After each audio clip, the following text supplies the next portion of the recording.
Oh man, Yes, I sir. guess it's working, man. Bitcoin just literally broke out the past 2 hours and a bit. Broke out of this 100 EMA, man, on the hourly, which is something that we haven't really done since we dropped the 58, since 58K. So, hello everybody. How's Welcome. everyone today going? It's Monday, beginning of the week. Things kind of look green. There's a bit of hope in the market. But today, there's a bunch of news that unfolded. So me and Brendan were going to, just update you on it. Bitcoin is definitely moving nicely today. So how's it going, man? How are you feeling? I'm good. I'm good. Look, there's plenty of unfolding to be done.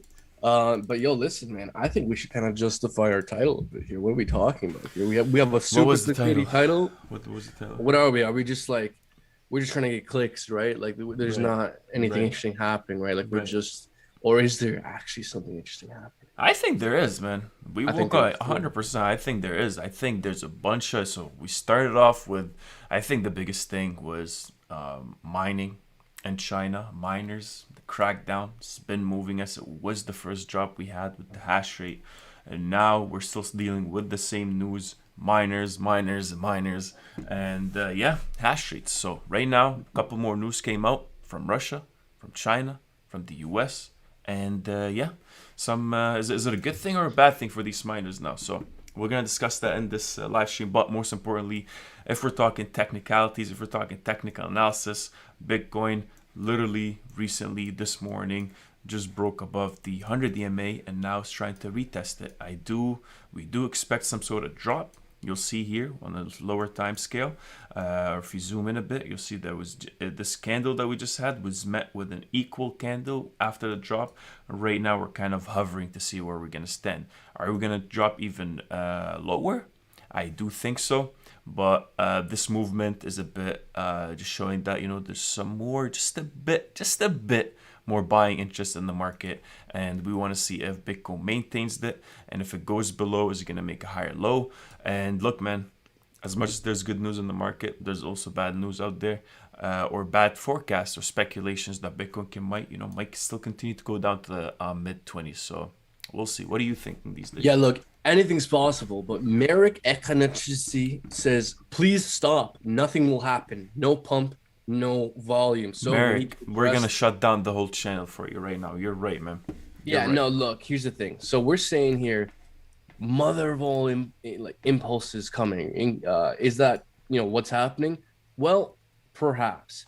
And again, when we say something like that, we're not saying that it's going to be a straight line up. Bitcoin may very well in the short term break down even further here. But I kind of wanted to highlight two things that leads me. One, actually, no, it's one, two, three, fourth. I want to highlight four things that leads me to believe that I think Bitcoin may be ready at some point in the near future to have a substantial move to the upside. Let me begin describing one of those four reasons here. We're forming this descending channel. We are breaking out bullishly. First reason. Second reason, Bitcoin made a higher low. That's something good to see. Also, third reason here, looking at the 12-hour MACD, we may have a bullish crossover on the 12-hour MACD. If we do indeed get that bullish crossover on the 12-hour MACD, that is quite substantial, because if we zoom out and try and see when was the last time we had a bullish crossover on the 12-hour Literally MACD. that first leg up we had to the after that major drop. Sorry. So it's the same thing with as soon as the MACD actually started to cross over on the 12-hour last time was that last relief rally we had that day. Right. Very good point. Yes, 100%. Yeah. See that. Thank you for bringing that up. Like, if we look here, the last time the MACD, thank you for bringing that up, because I would have skipped over that. Yeah, no, This is no a very worries, good buddy. point. Had the 12-hour bullish crossover when it was oversold. It was right here, and look what led afterwards, a relief rally. So if we do indeed get that bullish crossover, what could happen, especially since we're seeing bullish divergence and we're seeing a higher low, we could see a bit of a relief rally with Bitcoin as well. Taking a look at the RSI, if we kind of look at the lower time frames, look here at the 2-hour RSI, we're also seeing bullish divergence on the RSI, seeing higher lows here. So that's the fourth thing that leads me to believe that a bit of a relief rally, a pump to the upside is probably is definitely in the playbook. I'm not saying that we're going to go up in a straight line forever. We may even correct in the short term. So you're saying if we finish this live stream, Bitcoin is not going to go to 100K? No, that's not what I'm saying. What I am saying is I do believe a relief rally for Bitcoin is very, very much in the playbook in the near future. No, 100%, man. I agree. And look, overall, guys, right now, obviously, everything is extremely overextended to the bottom.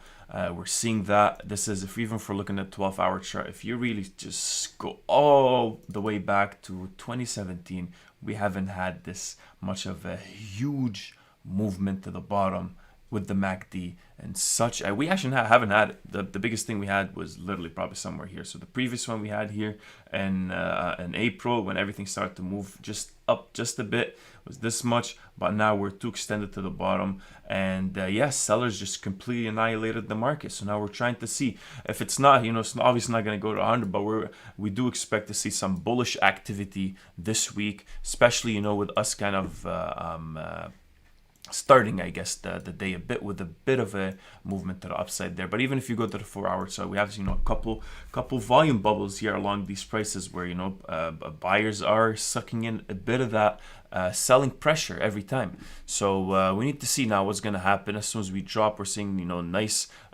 green volume right after, where buyers are typically coming and accumulating a bit more. But look, man, at this point I feel like it's even bigger. It's not like I feel like it is bigger than just Bitcoin technicals, just the chart itself. There's a lot of news overall with Bitcoin and how the mining that's happening in China. There was a huge crackdown that started this whole drop, hash rate dropped, and right now there's more and more things that are coming up. So we can talk about that, but even before we even maybe get to that, which is I think the most important thing, overall, if we're painting a bit of a picture here, we definitely had a lower high overall. As soon as we dropped here, we closed these prices to 35K. That was a very major level. Next time we dropped somewhere above that, 35,770, a bit higher than that, and then this support level did not hold us. We dropped again back to these lower levels, and that caused a bit more and more panic.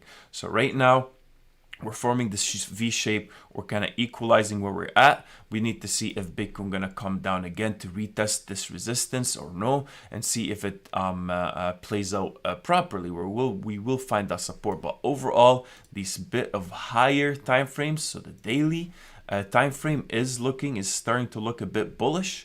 MACD buyers are coming in. You'll see it decrease, that selling pressure, and volume is starting to pick back up again in terms of buying. So we need to see those higher time frames. In the weekly chart yesterday actually closed, what are we saying here? So just closed all the way here, close to the 34,655. So it looks like in a weekly chart, this right here, maybe we'll look at the 4-hour just to give you a bit of a nice, this was a breakout that actually led us to start from the mid, the 30 level was the first level we actually got to. As soon as we broke out of this resistance, came back, retested it, and actually continued to move upwards. So this is a very critical level. The 33,000, somewhere close to here, is very critical, and a lot of support will be found at this. Now we need to see if we do hold it or not. And my inkling for this upcoming week is that Bitcoin will show some bit of bullishness in the market. So yeah.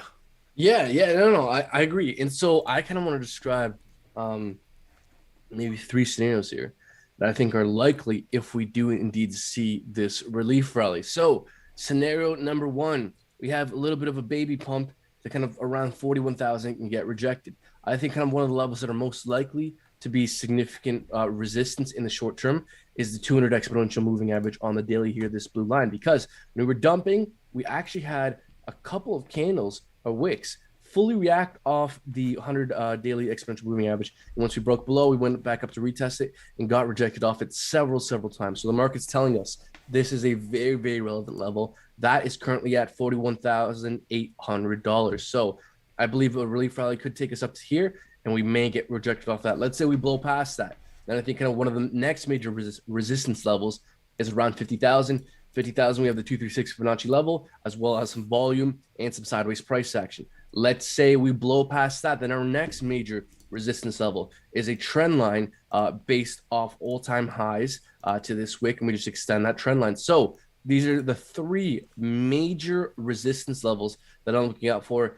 This kind of top one being around $55,000. So if we do indeed get this relief rally, I think that Bitcoin is probably likely get rejected off any one of these three areas that I've described. In my plan to kind of practice some risk management is to take profits on a minority part of my portfolio when we do, if we do get this relief rally at these three levels, just to have some money to buy the dip if we do indeed find that rejection and go for a leg down. So if you're trying to practice risk management, and if you're trying to move into stable coins, wait for that pump. And these are the three major resistance levels that I think we're likely to find rejection off of. Boom. No, I agree, man. I do agree that because look, it's not just gonna go to zero out of nowhere. Even if Bitcoin today is actually still set to go to these lower levels, even if Bitcoin is actually still set to go to the 20K or mid 20s, we're not just going to continue to drop like that. You will always, it's naive for us to think so.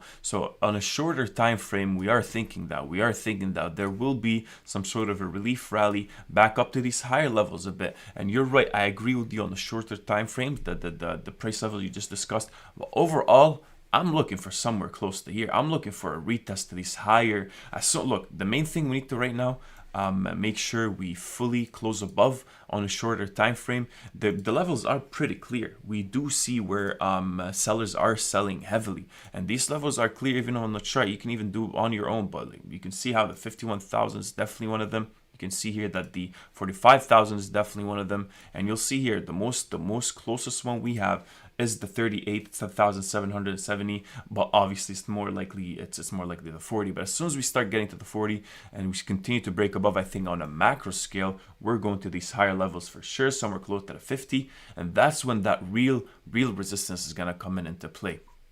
But yeah, I do agree with you, man. But overall, we do have some news that came out. So if you have some discussions with the on-chain metrics right now for Bitcoin. So what are you thinking, man? What do you want to share first? What do you want to go with?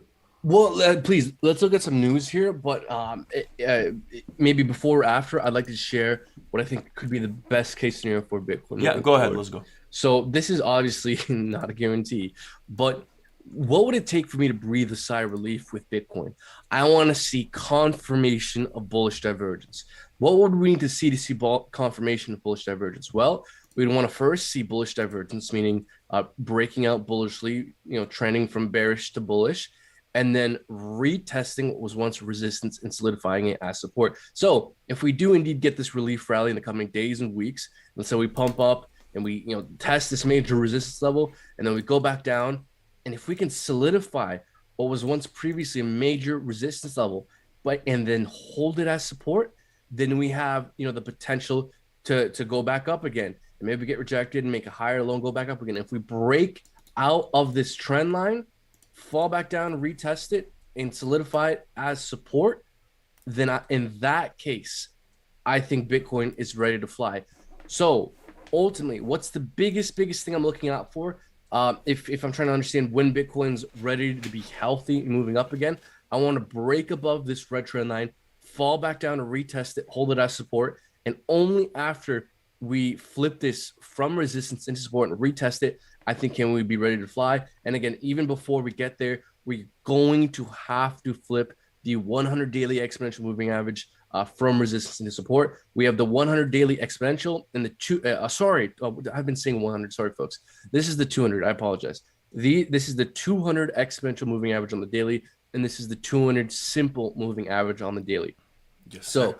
If we go back up here, get rejected, fall back down, retest this and solidify support, very good sign. And if we can break above this thing, come back down, retest it, solidify support, then in that case, we would have confirmation of bullish trend reversal, and I'd be ready to breathe a sigh of relief in that case. No, I agree, man. I agree. That's the thing. We do have tons of resistance ahead of us, guys, and that's what we need to break above right now at the moment. Macro level, you see the major line, the major resistance line we have up top with these two lower highs that Bitcoin formed, and that would be probably most likely the main resistance that actually we have to break above. So right now, even besides that, besides just the technicals overall, just a bit of good news, I guess, that's happening. I think it's a combination of two things.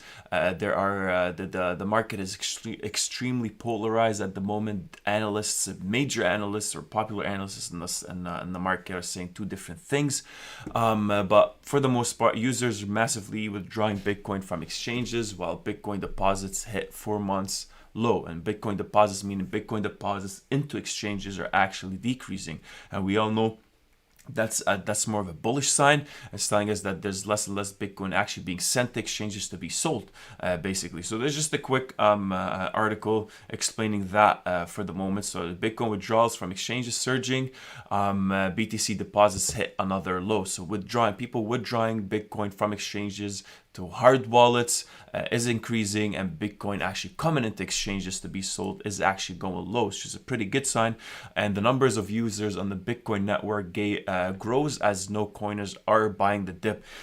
So the charts created by popular analyst provider Glassnode shows that users now prefer to sit tight on their Bitcoin and hold it in cold storage vaults instead of depositing into exchanges to sell.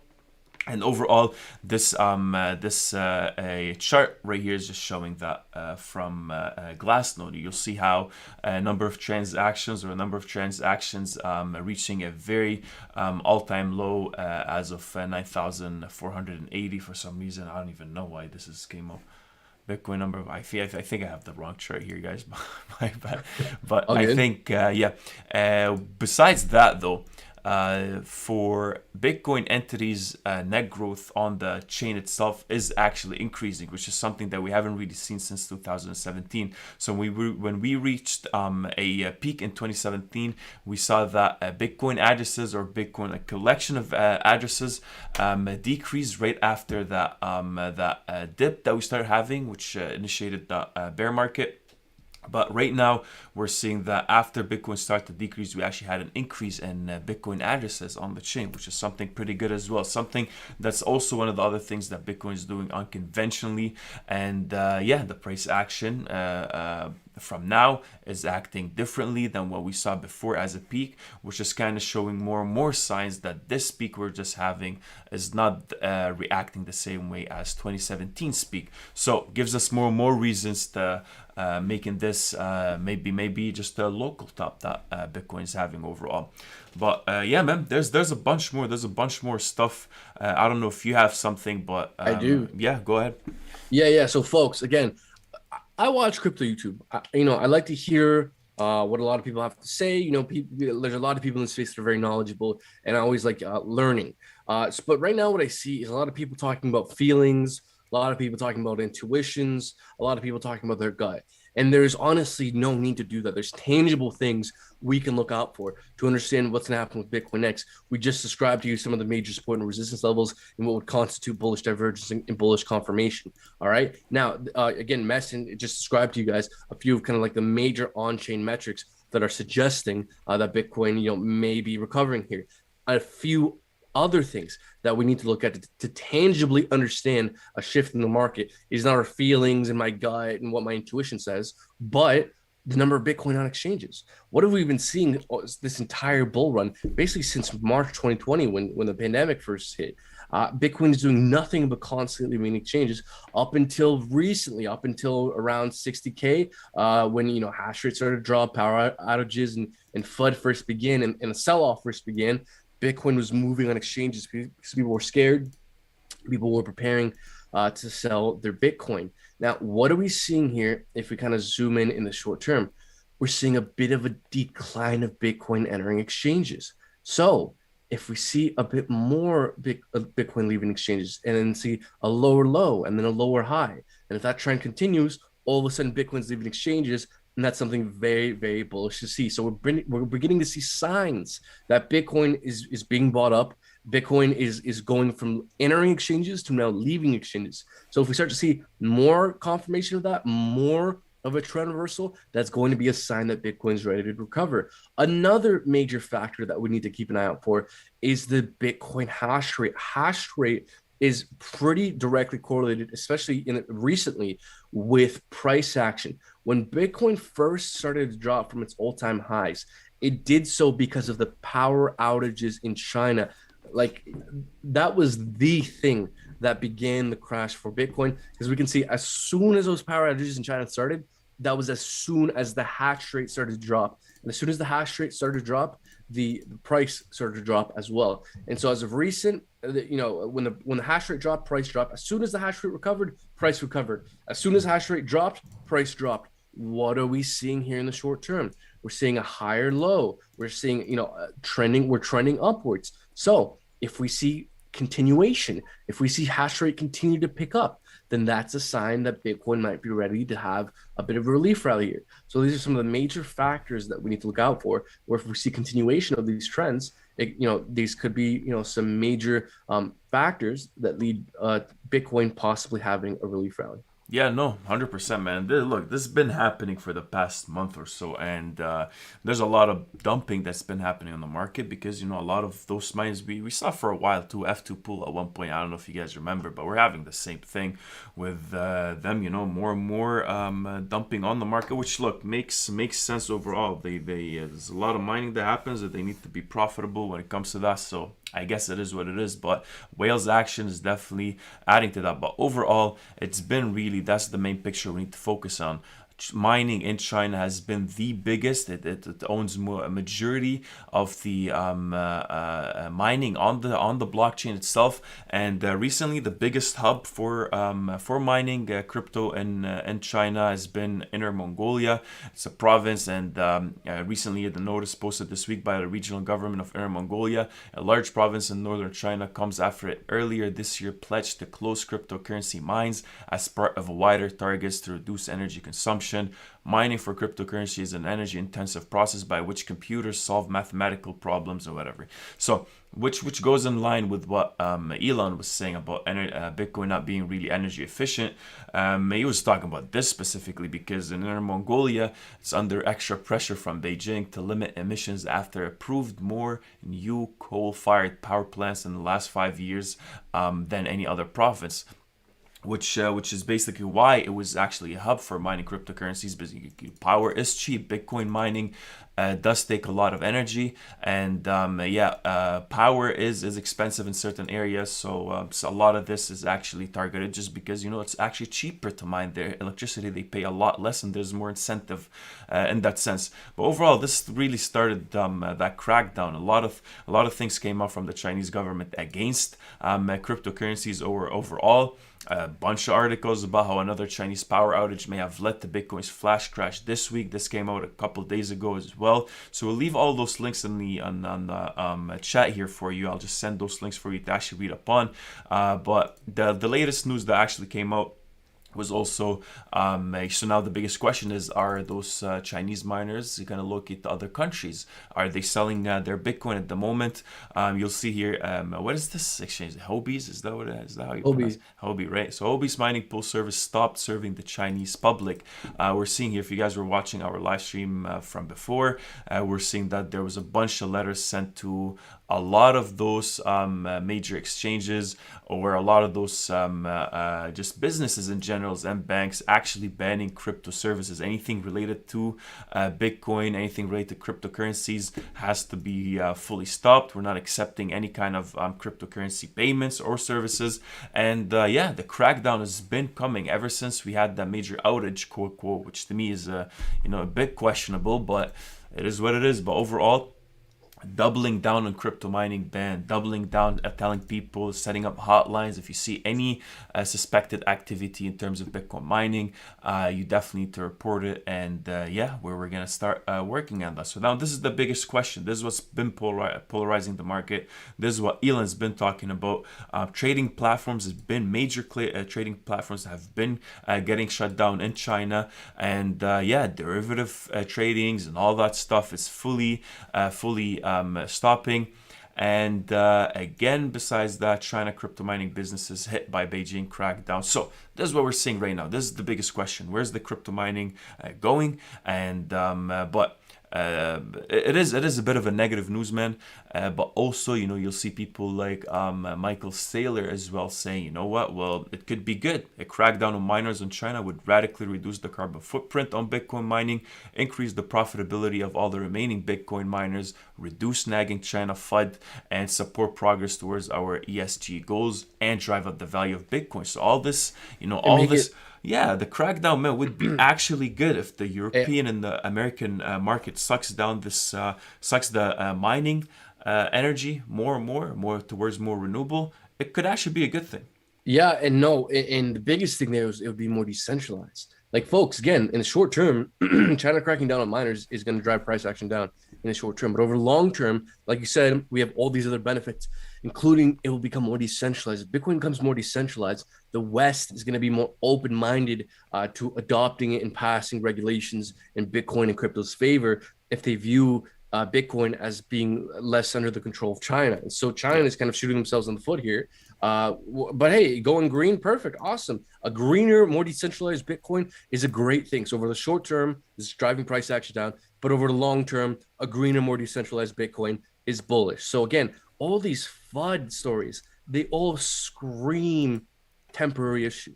None of this affects the long-term future of Bitcoin. Yeah. And so also, man, we've yet to mention the two biggest factors that could influence Bitcoin. And do you mind if I mention them? Yeah, go ahead. Rain dance. What do we got? Well, no. Buck Muskie from the chat says my dad works at Bitcoin. He said. He said they're going to raise the price again. So yo, his dad works at Bitcoin. We have the inside scoop. There we go. An insider telling us what's going to happen next. And also we have confirmation of this trend reversal because DR says, guys, don't panic sell. I heard Wakanda is making a $2 billion Bitcoin purchase. There we go. So we still need to wait for confirmation of that news story. But if Wakanda comes out and buys $2 billion worth of Bitcoin, we could definitely see the price bump. Man. Sign me up, 100%. Look, yeah. They're right. Obviously, they're the majority of those governments are pushing for their own digital currency. Right. For the past, we saw the Federal Reserve Chair Jerome Powell, May 20th, almost 4 days ago. These outlines saying, look, in the summertime here, we're going to put out a letter saying what we actually view and how we're going to go about this. But they're also pushing for a central bank digital currency. And what he's basically saying, look, there is some sort of this can complement the monetary system we already have. Payment systems we already have. This is this is not us saying, hey, this is overtaking the US dollar power.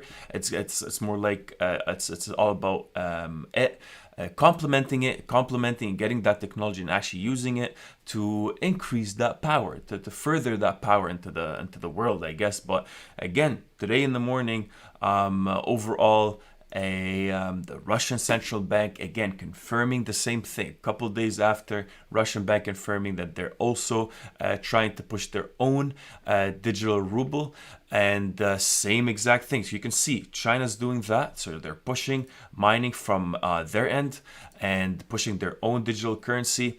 The States did the same thing, saying in the summertime here we're going to put out something outlining the way we're going to go about this, and the Russian as well, same thing. So what we need to be careful of here is obviously mining power right now will more effect. It's going to affect the price action of Bitcoin. So we need to keep an eye out on that. If miners continue to dump on the market, that's something we need to be careful of.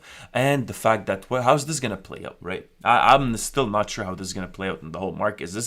Are they going to utilize Ethereum, right? Are they going to utilize some of these other cryptocurrencies? Or is this mainly an attack on Bitcoin itself, but the cryptocurrency technology or the DeFi space are still going to be continued to be utilized? So this is how it's developing. We need to see how that plays out in general.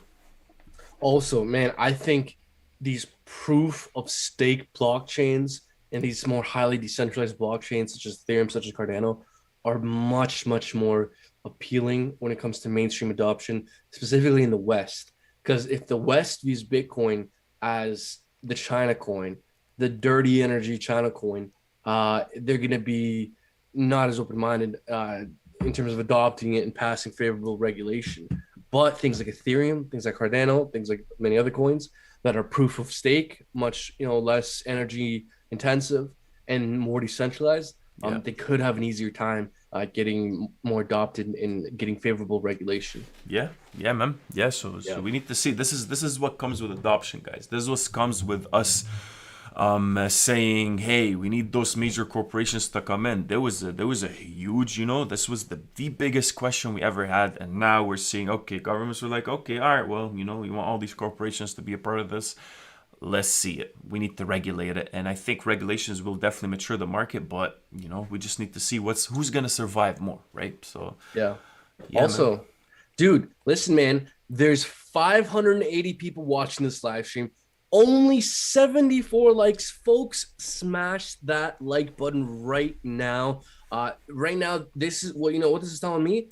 Most of you guys don't like the live stream, don't want us to go on. So look, we had plenty planned here. We wanted to talk about projects we're buying the dip on, price predictions, major support and resistance levels, what would constitute bullish and bearish divergence on a bunch of the stuff we're buying the dip on. But maybe you guys don't want us to keep going because the vast majority of you guys haven't smashed that like button. So this is telling me you guys don't want us to keep going. So, I mean, maybe we could wrap up early. Maybe you guys don't want to know what we think is happening next with Ethereum, Chainlink, Cardano, Vechain.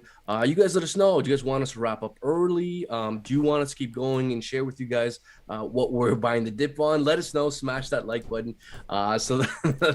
Again, guys, thank you for your support. It helps out the channel and the YouTube algorithm. So that's why I keep pushing for it. So again, folks, everyone Tails 7 saying, bro, that's embarrassing.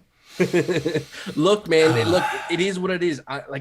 I'm fully aware this is embarrassing. All right, I'm very self-aware, but listen, I love this channel. I want it to do well, so I don't give a shit.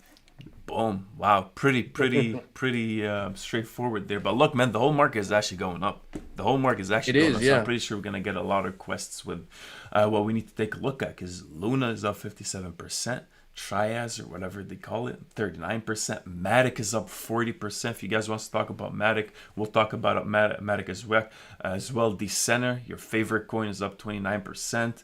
Engine, same thing. And Helium for some reason has been, and Vechain. Holy man, the whole market is actually making some sort of a movement right now, which is pretty good.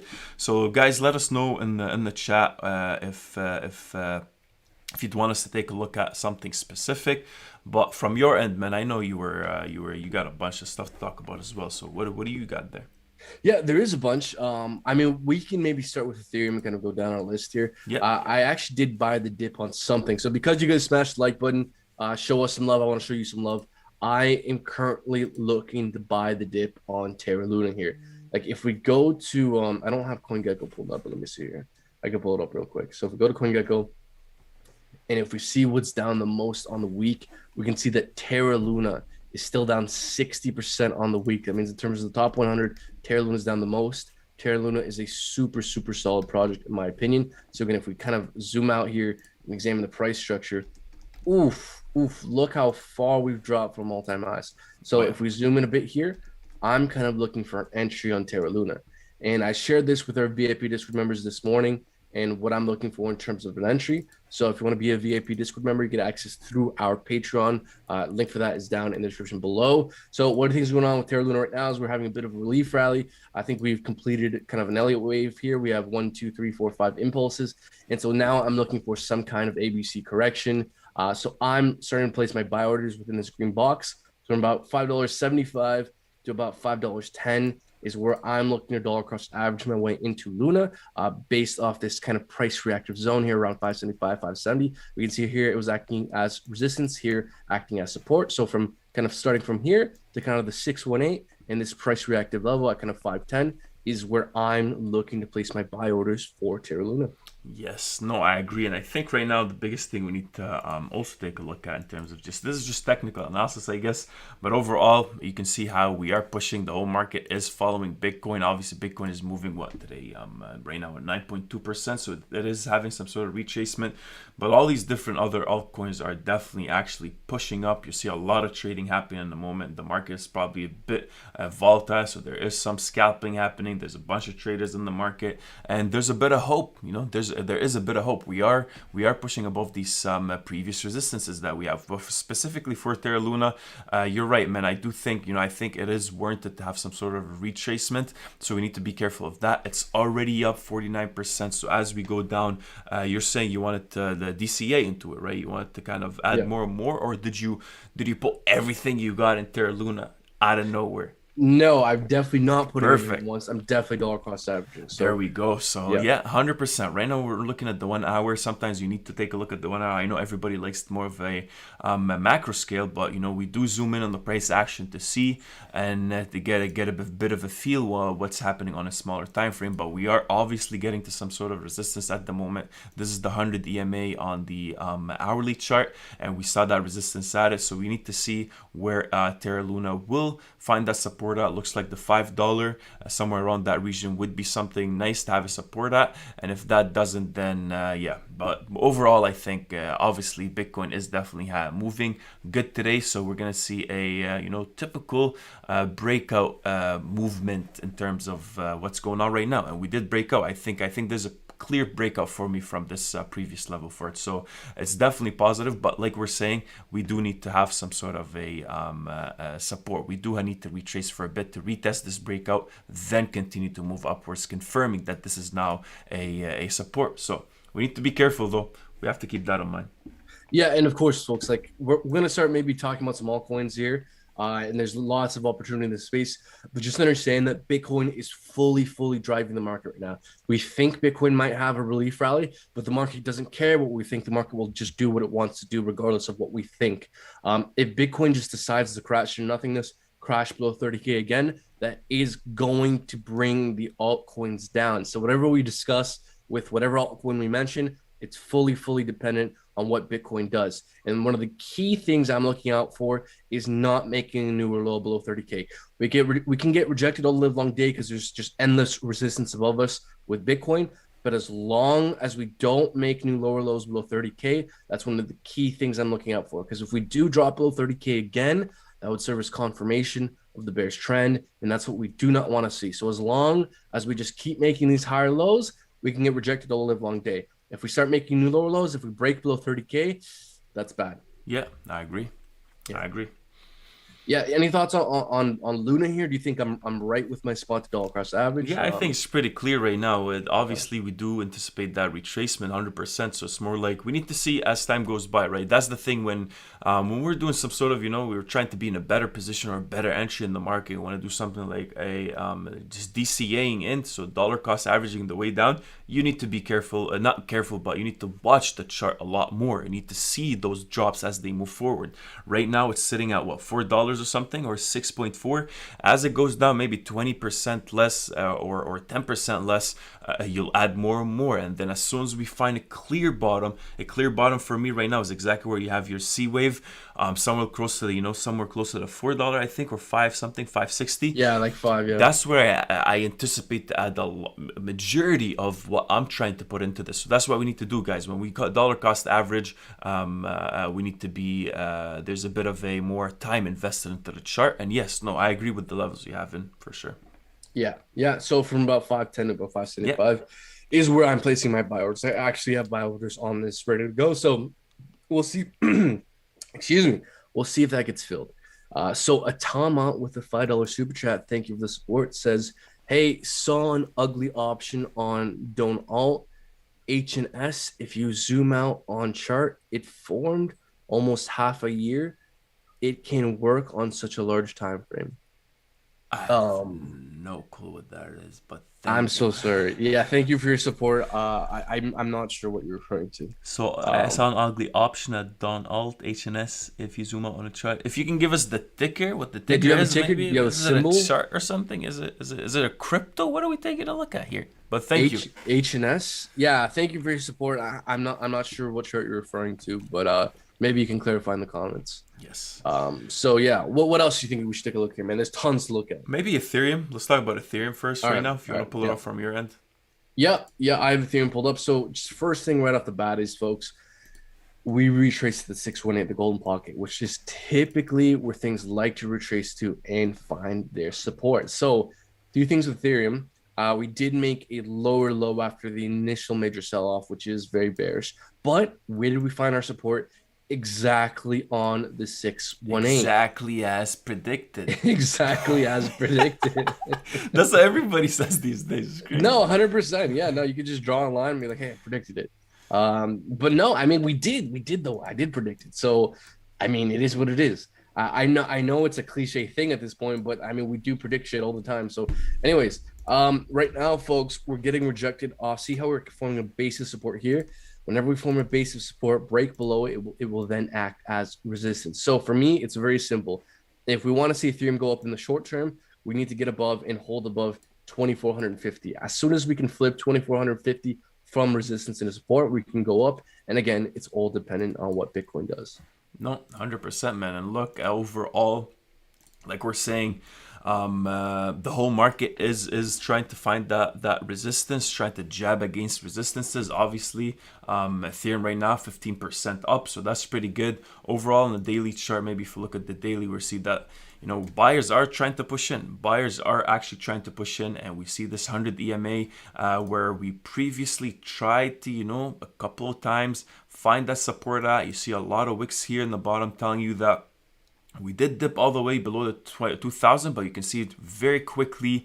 We're trying to accumulate. And today, if we continue to move upwards here, we're going to have a nice, the first day that would be where the MACD is having some sort of a takedown, so that selling pressure is definitely subsiding. So we just need to see, I think for Ethereum it's pretty important to see how the day ends. The day end closing price is very important for me, because we'll see even overall if this closing price will start, if we see some sort of retracing, which I think we will within the next 4, 5, 6 hours, we will see some sort of retracing back to these lower levels. But you can tell how this is extremely critical. It's extremely critical for Ethereum right now to continue to move upwards to these higher levels, at least somewhere closer to the 2,500, 2,600. But we do have a major resistance at the 2,450 that is definitely going to drive us down, and we are 100% trying to find that support we're trying to break against it. Volume is not the craziest, right? Volume is still pretty low. So you can see usually what happens, we're gonna have that first pump coming back in. If we do form a higher low somewhere close, so anywhere above the 2,100, I would say, anywhere above that is going to kind of confirm that, look, this major downtrend that we've been having ever since May 13th for the past 10 12 days is kind of we start moving sideways. It's a very steep drop. People react more severely to prices going down as opposed to going up. Every time we drop, it's a hard drop. The buy up, the recovery is usually a slow recovery, and we react a lot more, and those resistances are louder as we move upwards. So you'll see that happen, definitely. We just need to continue to break above, and again, the 2,600 region is where we're gonna find that resistance again. Yes, I think so, but I think also more in the immediate term, we also have volume coinciding perfectly with what was once a base of support. See, we had 3 daily candles fully reacting off 2450 here, which again coincides perfectly with that volume, which is again where we were getting rejected off right now and where we got rejected on May 22nd. So this is obviously a very, very reactive zone, and the market is telling us this right here is the key zone piece. Basically, for the last 1, 2, 3, 4, 5 days, we've fully been reacting off $2,450 from here support to now resistance. So if we want to see bullish continuation in the short term, ETH needs to get above 2,450. If we cannot get above 2,450, then we're probably going to continue to find rejection. And again, Bitcoin's fully leading the market right now. We need to follow what Bitcoin's doing. If Bitcoin does indeed go on and have a relief rally, Ethereum will probably pump as well. If Bitcoin just decides to dump into nothingness, Ethereum and the rest of the altcoins will probably follow suit. Yeah, no, and I see a lot of comments here asking if this is dead cat bounce and or big crash incoming. Seems like a bull trap, and it could be. It could be, and that's what it is basically, guys. Usually, look, market recoveries happen when you are having extremely negative news. When there's extremely negative news on the market and everybody is just panicking. We've been having such bad news for the past month, and for Bitcoin, for the whole crypto market, and right now news is still pretty bad, still not in the clear. Everything is in the limbo. We're testing major support levels, even for Ethereum 2000. We dumped all the way back down to it, and look, if we're taking from the all-time highs all the way to the bottom that we actually reached here, we're looking at what, like 50-60% drop that we had. So that cat bounce, sure, but you need to see. We can't be fully naive. If we've been dropping heavily, the market heavily went down. The market literally plummeted. So it could be a dead cat bounce, 100%. But once we start seeing a bit of a breakout above these levels, you gotta expect that as we go down, we will probably continue to find that support for a bit, because this level right here, we just hit it that one time, right? We didn't fully do it and tested it a couple times. So you're right. We will most likely try to find that support at the 2000, and it could be a dead cat bounce, but it is a bit naive to not expect a bit of a relief rally. And this is not an easy support. This was not an easy resistance to break before, and it's not going to be an easy support to break right now. We pumped heavily, and we don't have clear supports along these lines, but the 2000 was something that the whole market was looking at for Ethereum, and best believe that you will find that support and it won't be such a quick thing that we're just gonna fall through. So I think the 2000 for ETH is like the 20,000 for Bitcoin. And so also, guys, when it comes to understanding whether we're in a bull market or bear market, it's honestly very simple. There's no need to talk about feelings and intuitions. No. What we need to look out for is confirmation. Not feelings, not intuitions, confirmation. If we make a new lower low below 30,000, that would serve as confirmation of the bearish downtrend, and thus make it more likely that we could be entering a bear market. If we break out bullishly and find resistance at some point, because there's nothing but resistance above us with Bitcoin, but then fall back down to retest what was once previously a resistance level and hold that as support, that would serve as confirmation of bullish trend reversal. So something I'm kind of musing here as a theoretical possibility is we have a relief rally to retest this resistance trend line based off all-time highs this week. I think we could probably maybe go back up here, retest this, maybe find rejection, find resistance. And if we go back down, and if we can solidify what was once previously resistance and hold that as support and start to go back up, then that's confirmation of bullish trend reversal as well. If we do indeed eventually get above this red trend line, if we get above that red trend line, fall back down, retest it, hold it as support, that would be further confirmation of the bullish trend reversal. So there's no need to talk about feelings, intuitions, and kind of muse and guess whether we're in a bull market or bear market. No. We need to wait to see and look out for confirmation, whether confirmation of the downside or confirmation of the upside. Whatever confirmation we get, that will tell us whether we're looking more bearish or less bearish. And anytime anything major happens, we're going to be talking about it on this channel. So folks, like, subscribe, comment, share, hit that bell icon, notified new uploads. There's 720 people watching Only 185 likes. Folks, do us that favor, smash that like button. No, 100%, man. Look, one last thing I want to say. When Ethereum was what, 4,000, close to 4,000, all the way at the top here, we were talking about be careful, be aware, and everybody was saying stop spreading FUD. And we're talking about this is way too extended. Watch out for a heavy drop. And we did mention it multiple times, and we got a lot of flack to it. Just fine, a lot of dislikes, which is fine. But I just want to, just in terms of just how the market reacts, guys. It's usually when you're all the way in the bottom that no one wants to buy.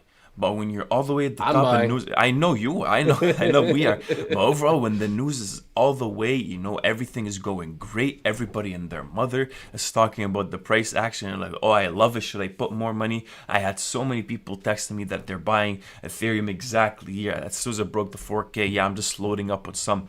But guys, whoever makes the money is whoever's earliest to the market. And when the news is extremely negative, always look for what's coming next. The market never just continues to go down, and the market, as we see, never continues to go up. And look, this is the 6-hour chart. Look at this MACD. Looks how the market got annihilated, and we never had anything like this before. You look through it, nothing. People were willing to buy Ethereum at literally these higher levels, and now Ethereum is exactly at that breakout. And not even that, it's exactly at the 2,400, exactly where everybody was trying. Now you know what Ethereum is capable of. You know that Ethereum can go to the 43K, 4,300. And right now it's all the way here. What are you going to do? That's the biggest question. What are you going to do with this, right? And we just need to, when things are clear what they can do, unfortunately the market reacts the opposite way, man. So it is, folks, what it is. The trick here is to buy low, sell high, not the other way around. If you're finding you're trading or investing based off emotions and in feelings, panic, or greed, you're wrong. You should not be letting your emotions guide your investing or trading decisions. You should let a logical, thought out plan that you stick to guide your trading and investment decisions. And again, man, let me ask you something here. What has changed other than price action with Ethereum and Bitcoin here? How the fundamentals change? Has anything fundamental changed with Bitcoin and Ethereum? I would say fundamentally, no. I think the technology did get better. I do think, just to give it just the benefit of the doubt, but obviously regulations and how governments are moving in this space is something to be worrisome for some people. Fundamentals and technology got better. I think fundamentals for Ethereum and Matic integrations, level 2 scaling solutions, DeFi space has been growing. It's been growing. It's been getting better and better. But yeah. So you're telling me that from all-time high to now, the only thing that has changed is Ethereum's improvement in the use case has gotten better. So basically, you're telling me the fundamentals continue to trend to continuously improving, right? Yeah, it's weird, isn't it? Yeah, it's weird, folks. From all-time highs to now, nothing when it comes to fundamentals has changed with Bitcoin and Ethereum. The same fundamentals that brought Bitcoin to 65,000 were the same fundamentals that existed when it was at 30,000. Same with Ethereum. Same fundamentals that brought it to 4,400 are the same fundamentals that exist at 1,700. The fundamentals hasn't changed. The whole reason why Bitcoin and Ethereum were good in the first place that brought them to these high levels are the same fundamentals that exist right now. Nothing has changed except they've gone more developed.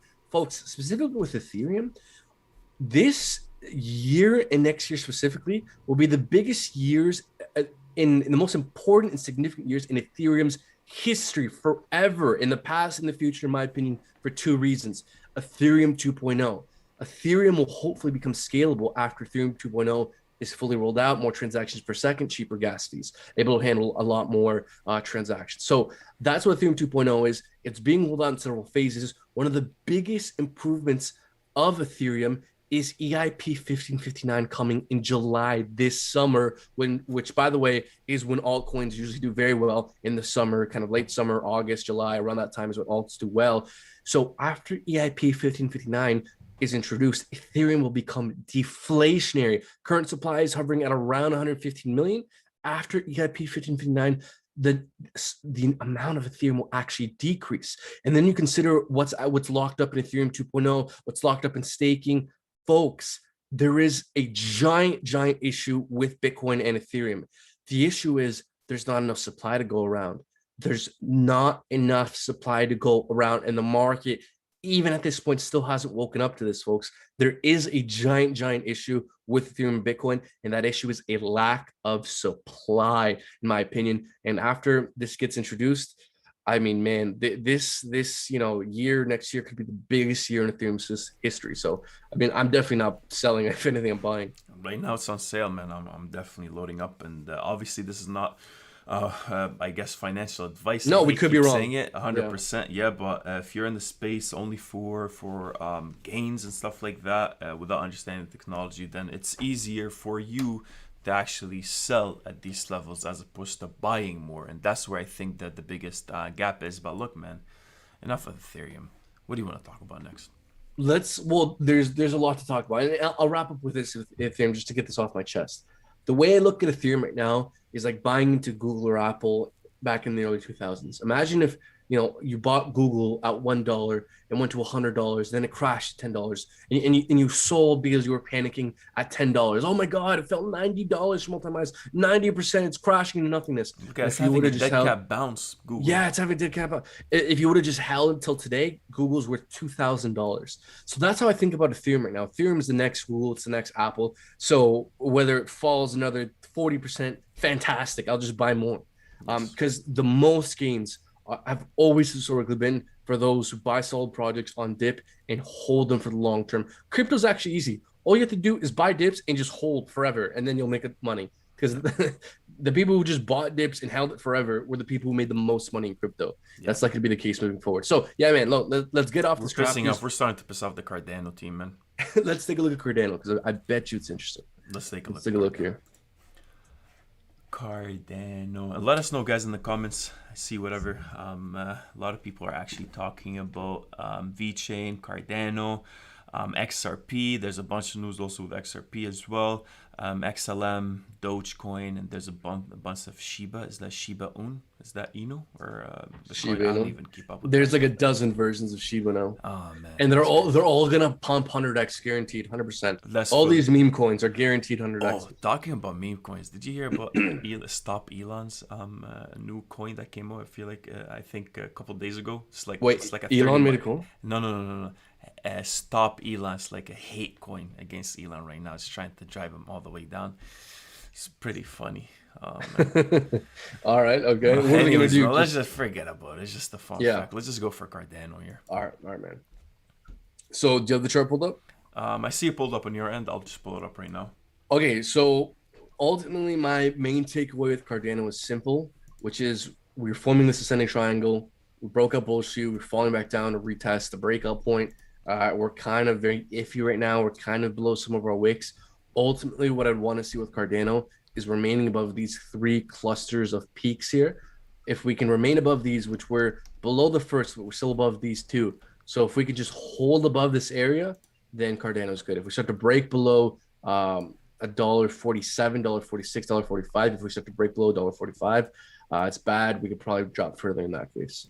Yeah, no, I agree, man. I think the biggest thing we need to be always thinking about with Cardano is the $1.50 region. It's pretty critical how much we react to it. And look, Cardano did pretty good when the whole market was actually going down. It really did try to find that support at the $1.50, and it was at one point it was actually taking a lot of the shine in the crypto market just because of the way it's performing when the whole market was coming down.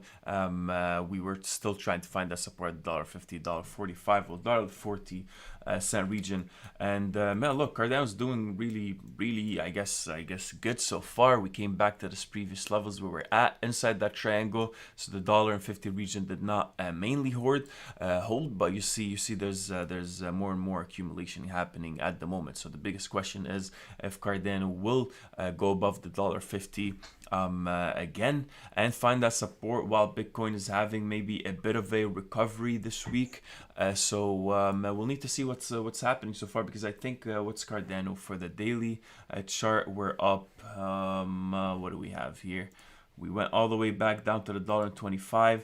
We pushed all the way to the $1.55, and right now we're retraced back down to the $1.50, trying to find that. So we are 100% going to beat reject. All coins are at an area right now where there was previous, accumulation happening and excitement, and now we're trying to see if we're trying to get back into that zone. But Cardano, compared to these other coins, is actually still sitting at higher levels than what was these other coins are falling to. So there's definitely more interest in Cardano in the market right now, and we see buyers flock into a couple of cryptocurrencies that are favorites, where there's more appetite once Bitcoin is having a red day, a bit of a bad day. There's some swapping with the pairs that happens for coins that are actually favorites in the market, and Cardano is becoming more and more one of those coins. So yeah, $1.50 is the main zone we need to be careful of. It looks like we are trying to find a support at this 3 months old or 4 months old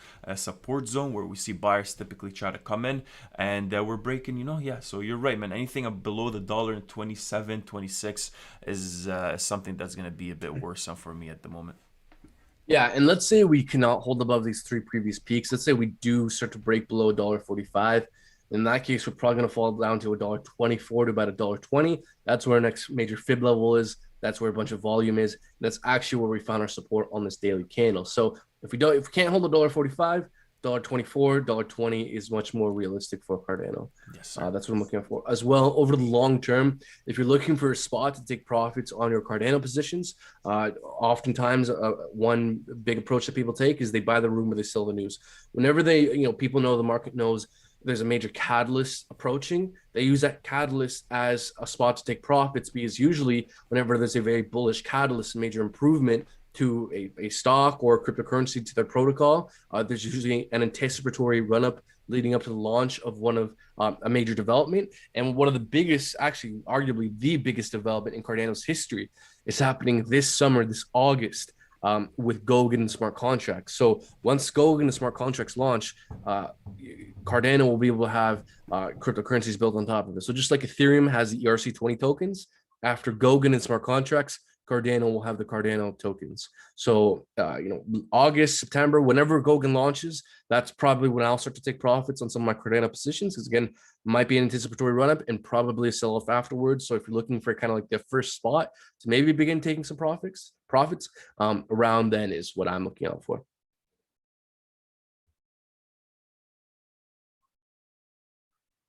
Not financial advice.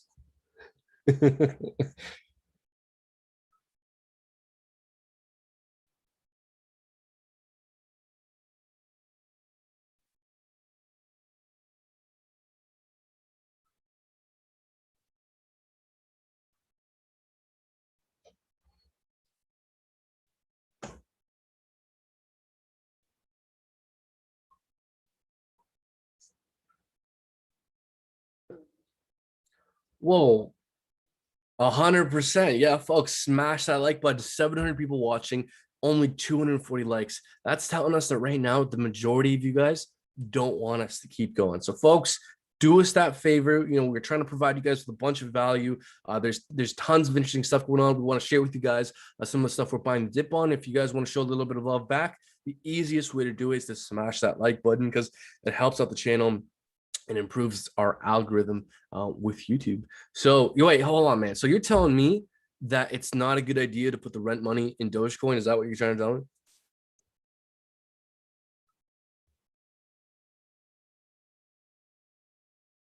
That's so weird. All right, man. Yeah. Okay, man. So look, there's plenty to look at here in the market. We've only just gotten started here. I saw a comment here saying, "Tay, what do you think about Polkadot Kusama? Do you want to talk about Polkadot Kusama, or do you want to take like maybe a Vechain or something else first? What do you think?" Yeah. All right. Perfect. Let's take a look at Vechain.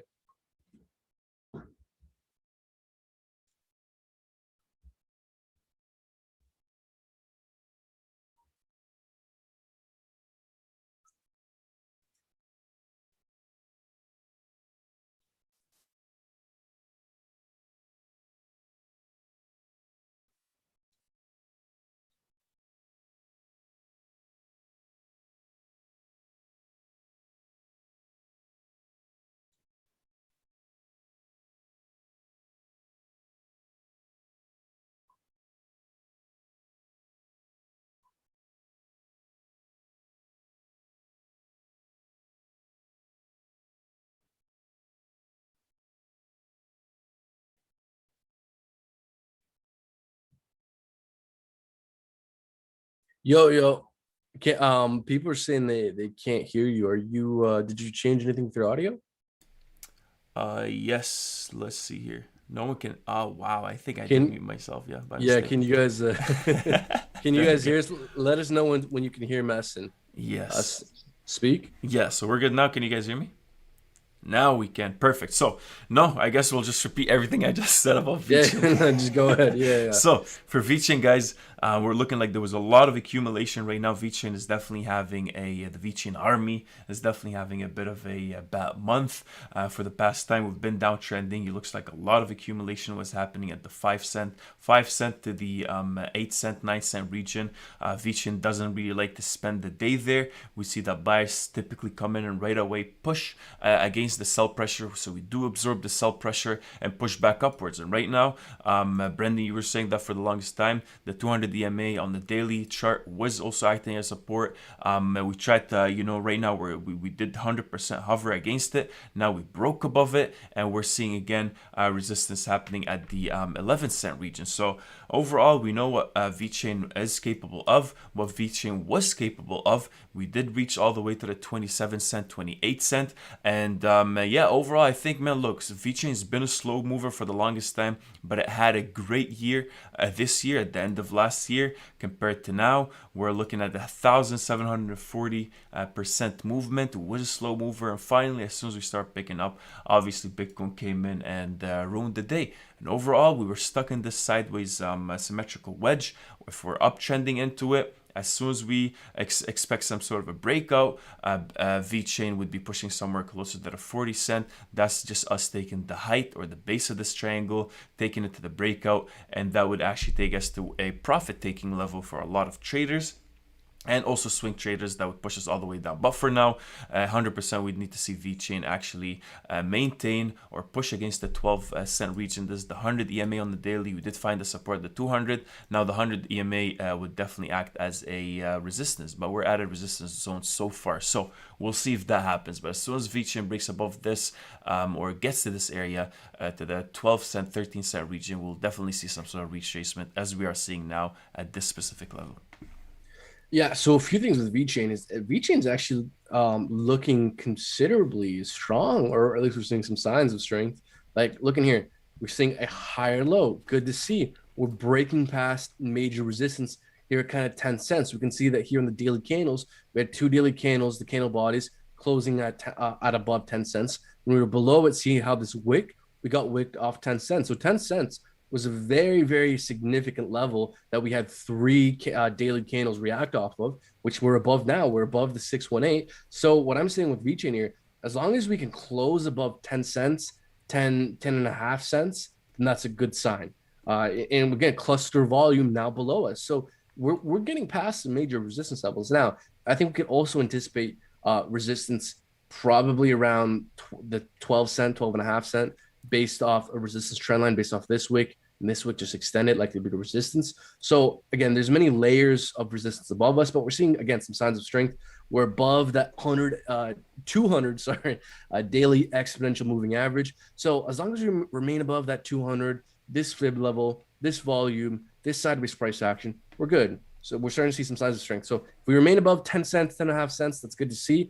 Ultimately, though, what I'd like to see with Vechain is just further confirmation. Again, there's tons of resistance above us. So what I would like to see, if I want to start to be more confident with Vechain, is that I want to see us break above resistance, fall back down, retest it, hold it as support, and then make higher highs. Now, I don't know why my drawing tool is acting a bit weird right now, but bottom line is, all right, all good. Bottom line is, we're seeing some strength. We want confirmation of the strength. We want to continue to get above these major levels. And once Vechain gets above and holds above the 200 EMA on the 6 hour, this yellow line here, that's when I start to be real confident. That has historically been a very significant level for Vechain. We can see here how it constantly held that support during our dumps. And also, man, I'd just like to briefly mention here too that even if we just look historically, when was the best time to buy Vechain? When it dumped. Here it dumped. Here at the dumped. top, man. At the top, at the 26 cent. Yeah, no, you see, that's exactly what you don't want to do, folks. You don't want to buy the top and sell the bottom. You want to do the exact opposite. And again, if we look at historically, when was the best times to buy Vechain? When it dumped the most. Every major correction that Vechain had was the best time to be buying Vechain. Yeah. And so we corrected 81% from all-time highs. What's the worst case scenario? We dump another, what, 10, 20%? The worst of what's possible already happened. Yeah. So, yeah, no, it really, I'm cautiously optimistic. Yeah, no, me too, man. Look, a lot of people do not like technical analysis and don't like looking at the charts or don't believe in the charts. I think it's naive not to look at the charts. I think Doesn't the make charts any sense. are moved by traders and swing traders, and they definitely play, the 7.6 leveraged positions got liquidated a couple of days ago, right? So you'll see that there's a lot of money that's just being traded, and these guys fully work off of patterns and resistance and support lines. So if that's something that we definitely need to take in mind and keep into account. But overall, you'll see here pretty clear. These are the EMAs. We're looking at the daily. The daily chart is usually the most telling, but you'll see as soon as we start dropping, first thing was the 55 EMA for Vechain, and that was at the 16.5 cents, and we started trying to find that support at it. Now I'm getting more alerts to buy more Toko, so that's pretty good.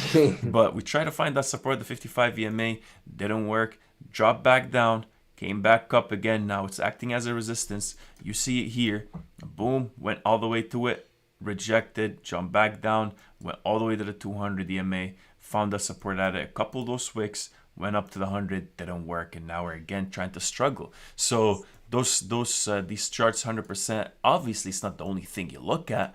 That would be also naive. It's equally as naive, but you need to look at the charts, man. I don't want to be buying things at the 20. I don't want to buy overextended things. This is what I want to buy. These areas is what I want to buy. Well, this is when I want to add more. Me personally, I'm not the type of investor even to add this to my portfolio when it's at this level. I would like to listen, man. I like to get things at more of a cheaper price, 66% cheaper to be exact. So keep that in mind. But yeah, this is it for Vechain. So you're telling me you're supposed to buy dips, not pumps? That's what they say. Interesting. What an innovative idea. It's a brand new way of looking at things, man. It's a different way of looking at things. Yeah, it's a different way of looking at things for sure. Yeah, man. Also, look, those are most of my thoughts with Vechain here. We have a bunch of good questions here in the chat, so why don't we maybe address some of these? So, Shifto Nopinopinus says, question: I was thinking about what you said when you say another 20% drop.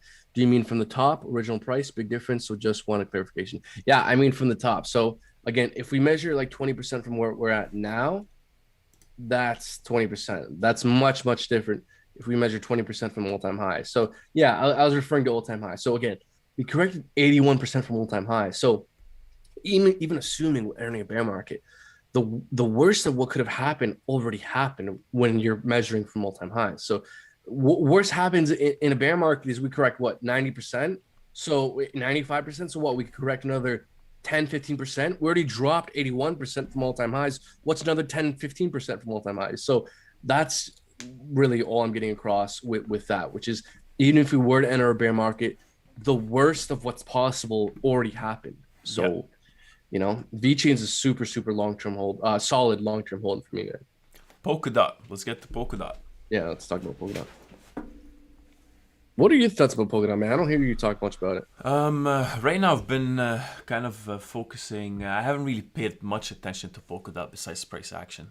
To be honest with you, I know I'm getting a majority of the details every now and then, but yeah, man, I know you got a bunch of stuff with Polkadot and Kusama. All these there's a bunch of projects coming up so far, and Kusama is definitely playing a big part of it. So right now, Polkadot and Kusama are at a very good price. So we're adding more and more to the bag, man. That's what it is. Yeah. Also, Polkadot really reminds me of Luna right now. So, yeah, no, we can talk about Polkadot and Kusama. Does anything pop out at you with the price action with Polkadot and Kusama? Right now, I would say for Polkadot, we did draw these major levels before that we were looking at. We're trying to find that support, and that's what we're trying to say overall, guys. The whole market is in the limbo, and there's a bit of optimism, just a little bit of optimism. Would it be a dead cat bounce? Could 100% be. But that's the thing. You don't predict the market. You prepare for it. So right now, I'm looking at things that are, Polkadot. I know what Polkadot is capable of, and it's down 58%.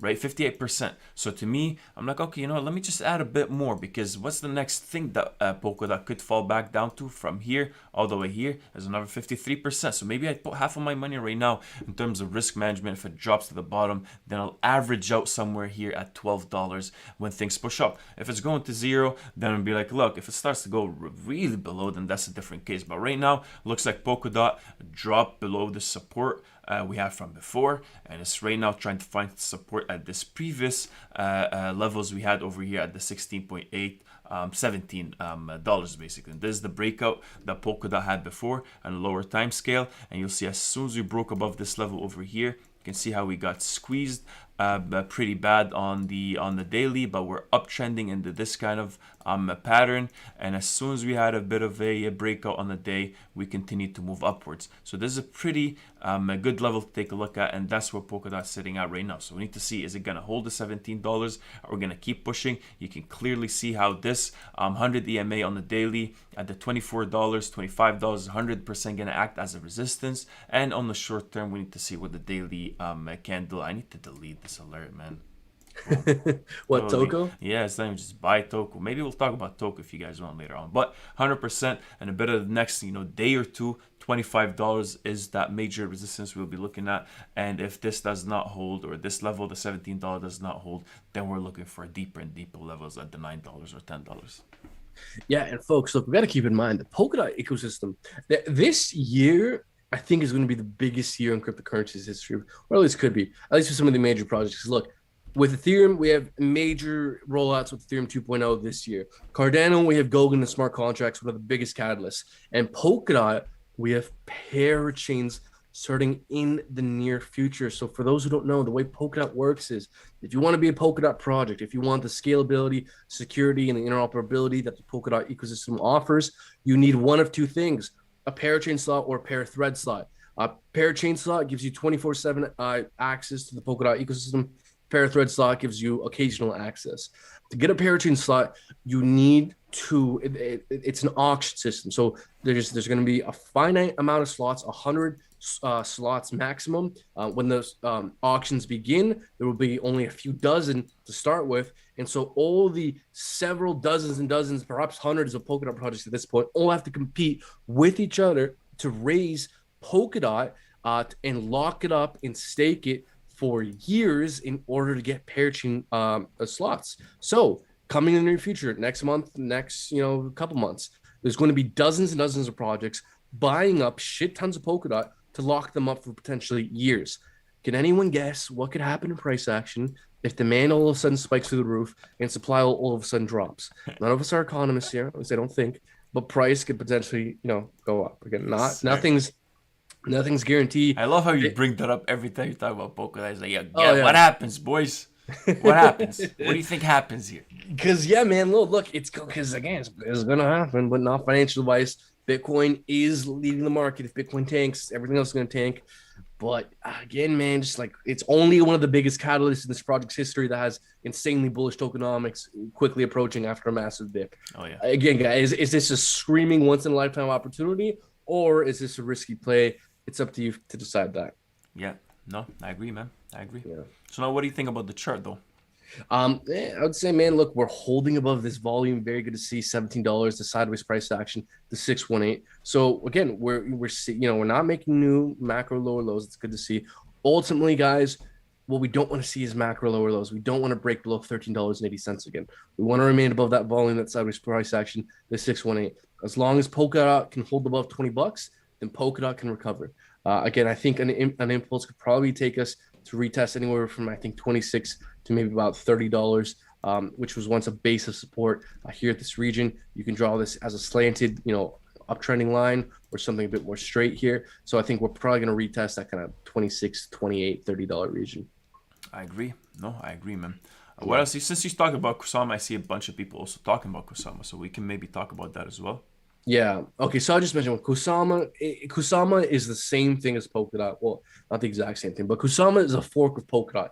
It's a canary chain. It's a layer on top of the Polkadot ecosystem. Kusama is a special project. It's not like other Polkadot projects. Kusama is like a layer of the Polkadot ecosystem, and so it's essentially the same thing, except it's the canary chain. It's where all the major improvements to the Polkadot ecosystem go to first. So, whenever like with Ethereum 2.0, for example, there's constant different phases of improvements. So instead of those like phases of improvements immediately being rolled out to the mainnet, they would go to Kusama first. So any major improvement with the Polkadot ecosystem, they just slap it on Kusama. If it works there, it eventually gets adopted to Polkadot. So project can also opt for a Kusama parachain or pair thread, which they're a bit more cheaper. So projects may choose to go that route, but it's the same tokenomics. Projects have to compete for a finite number of slots, which means they have to buy up a bunch of Kusama and then lock it up for a long time. And so, again, I'm not an economist, but that leads to possibly price going up. And so this thing has insanely bullish fundamentals. It's part of a great ecosystem that's very likely to be here 5-10 years from now. So, and we've had a substantial drop. I have been buying the shit out of Kusama and staking it on Kraken for 10% APY compound interest. We're currently down 49% from all-time highs. This is a super, super solid project. And with parachains quickly approaching, could this thing really fly if Bitcoin just manages to hold it together? Yeah, no, 100%. Now, in terms of price action, then overall, looks like we were set for some sort of a bull flag action.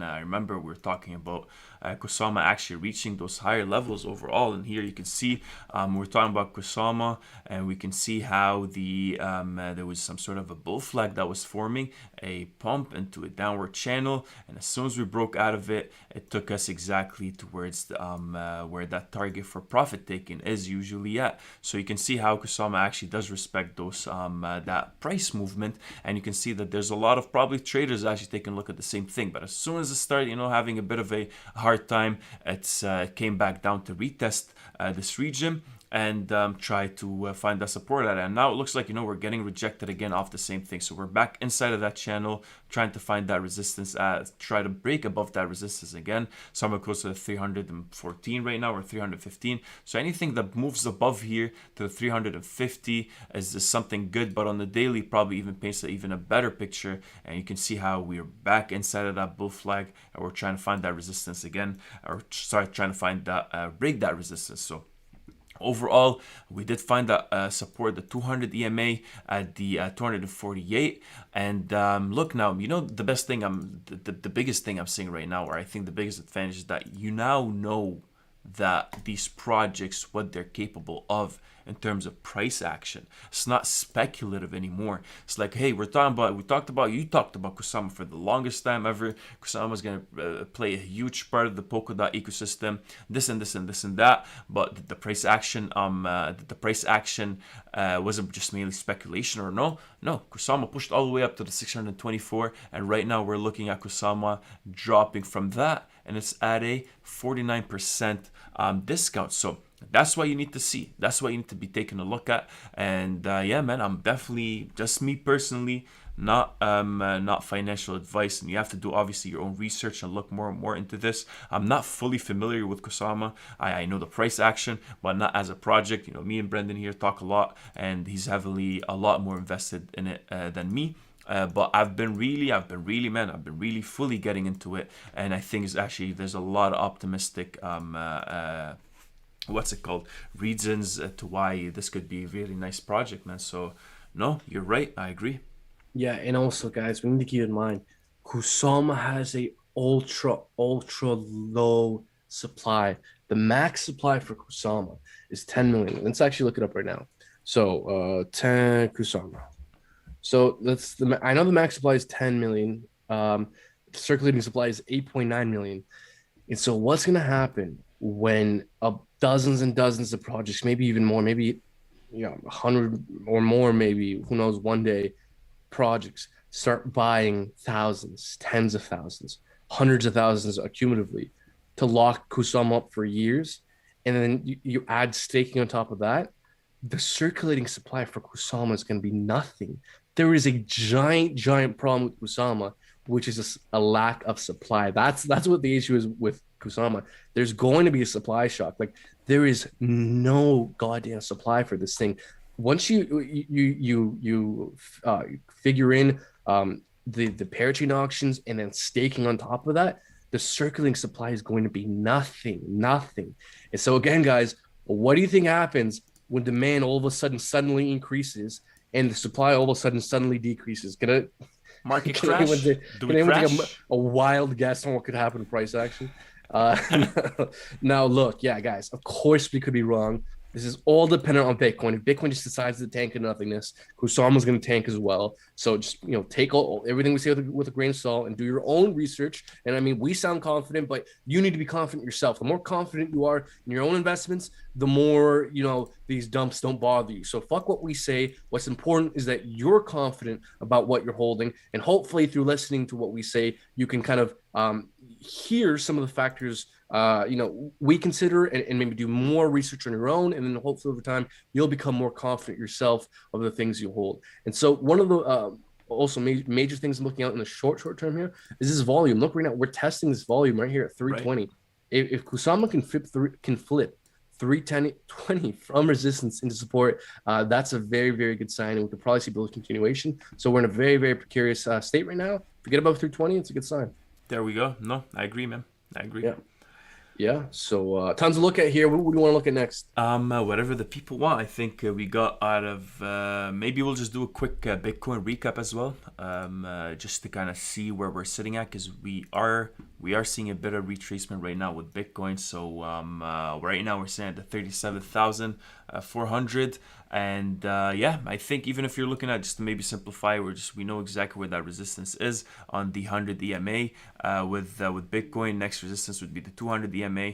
But if you're just looking at just candlesticks and if you're connecting, major lines would be the first one, which we did break out of. The first two tops we have were Bitcoin. Now, if you take the a bit more recent tops of Bitcoin, it takes us to this resistance, which we also did break out of. And if you're being more and more, if you're taking a bit more recent resistance as well, and now we're retracing off of it. So that's what we need to see. We need to see Bitcoin now maintaining this 100 EMA, the 37,000. I don't think it will at the moment. I think we'll retrace back down at least to 36,500 for the least to retest this previous resistance. Now, is it a support, or was this just a bull shot basically? If that doesn't hold, then we got the most major one that we need to take a look at, which is this somewhere around here, which would take us back to the low 30s. So if Bitcoin goes back down and actually retests this major resistance, this first initial resistance, if you're connecting the first two tops that Bitcoin has,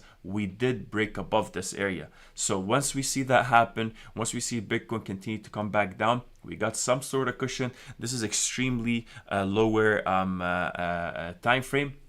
And as soon as we see if this is actually starting to hold as a support again, then that's a pretty good sign. But for the time being, Bitcoin is in a test phase. Buyers are in the test phase. Sellers are completely still dominating the market. Buyers are just peeking through the market right now. Through this volume, you see it peeking through, and you can see how we have a bit of a couple volume bubbles that we have here. 1, 2, 3 along these price ranges here and here. So buyers were trying to suck this or absorb this sell pressure happening so far. So we'll see what that happens.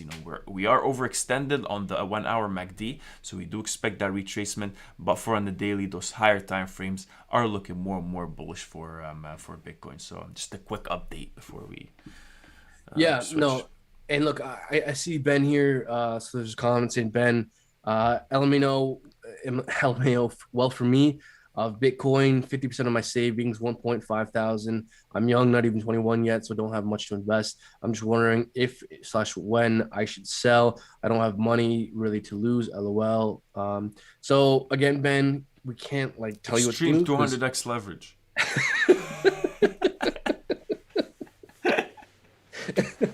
I'm joking, man. Definitely do not leverage, especially for newer. Leverage trading is a great way to lose your money, especially if you don't know what you're doing. So what I would say, man, is first off, we can't give financial advice because we can't get in trouble. But if you want what we think is going on with Bitcoin, check out the beginning of this live stream. We can briefly try and summarize what some of the stuff's going on. I do think a relief rally is possible, although not a guarantee. If we do have a bit of a relief rally, I will personally, again, I can't tell you what to do. I will take some profits on a minority position of my portfolio just to be able to buy the dip if we do indeed find rejection. So I do think, a pump is possible. Again, beginning of the live stream, we described some of the major levels we're looking out for. Those levels, I will take some profits. And ultimately, for me, whenever I can get my hands on a Bitcoin holder, I feel compelled to evangelize Ethereum because, look, I own 0 Bitcoin. I think Ethereum is just as safe, not safer, and has a higher return on investment potential over long term. In fact, if Ethereum 2.0 is successful, and if EIP 1559 becomes implemented and Ethereum becomes deflationary, then that's even harder money than Bitcoin. Because the thing about Bitcoin is that it has a finite supply, 21 million. The actual supply is probably less in the mid millions because millions have been lost and will never be touched. So the actual circulating supply for Bitcoin is much lower than 21 million. But Ethereum will become deflationary. The supply of Ethereum will actually decrease over time. So Ethereum actually does stuff and it will become deflationary. I'm stupidly bullish on Ethereum. If Ethereum 2.0 is successful and EIP 1559 is implemented, I think within the next 5 or 10 years, Ethereum could flip Bitcoin in terms of market cap. Look at this Ethereum maximalist. Look at you. I'm not an Ethereum maximalist. I believe in other products. I just think Ethereum is probably a much better investment than Bitcoin. I agree. So, guys, if you're done with this quick update, we can switch to something else. If you got something, or if the people in the chats, if you guys want to take a look at something specific, let us know.